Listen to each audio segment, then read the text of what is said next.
اعوذ باللہ من الشیطان الرجیم بسم اللہ الرحمن الرحیم هو السمیع العلیم هو الغفور الرحیم هو التواب الرحیم اللہم صلی علی محمد وعلی آل محمد دربار امام زادہ عبداللہ شاہ لستر غازی بابا پاکستان سے السلام علیکم ورحمۃ اللہ وبرکاتہ۔ کیا خواب میں بھی بیعت ہوتی ہے؟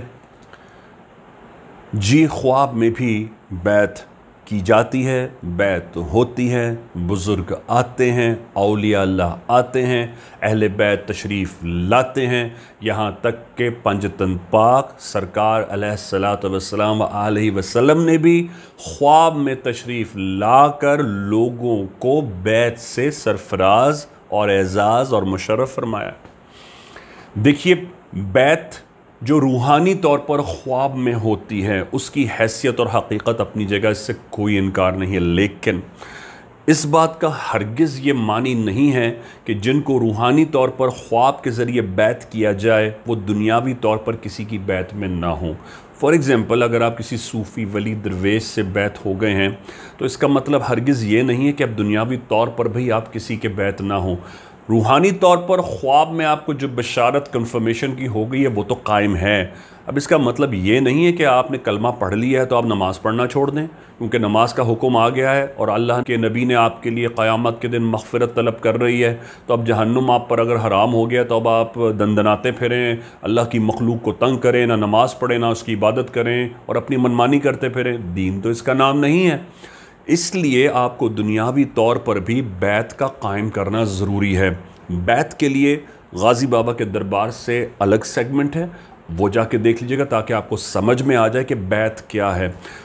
اب اگر آپ کو خواب میں بیعت ہوئی ہے تو سب سے پہلے بات، یہ بہت خوشخبری کی بات ہے، آپ کو جس ہستی نے بھی آ کر بیعت کیا ہے اس بات کا دھیان رکھ لیجئے کہ ان کی خواب میں جو آمد ہوئی ہے اس میں خواب کا ماحول کیا تھا۔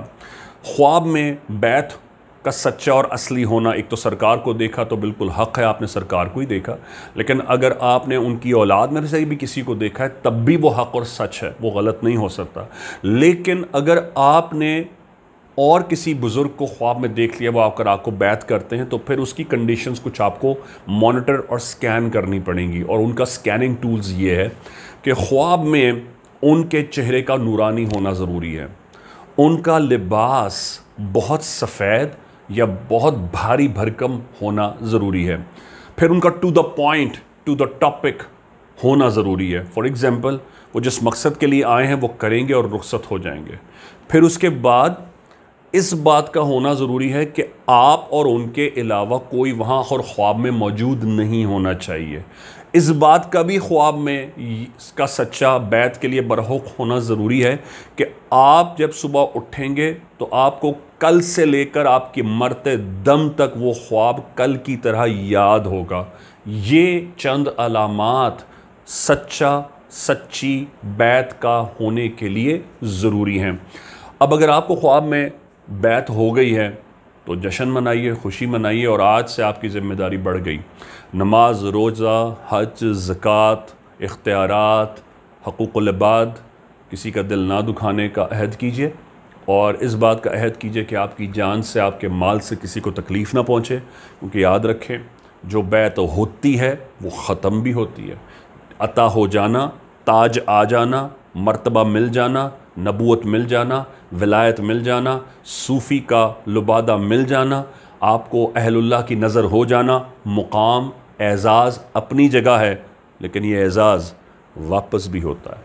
اللہم صلی علی محمد وعلی آل محمد۔ اللہ حافظ یا غازی۔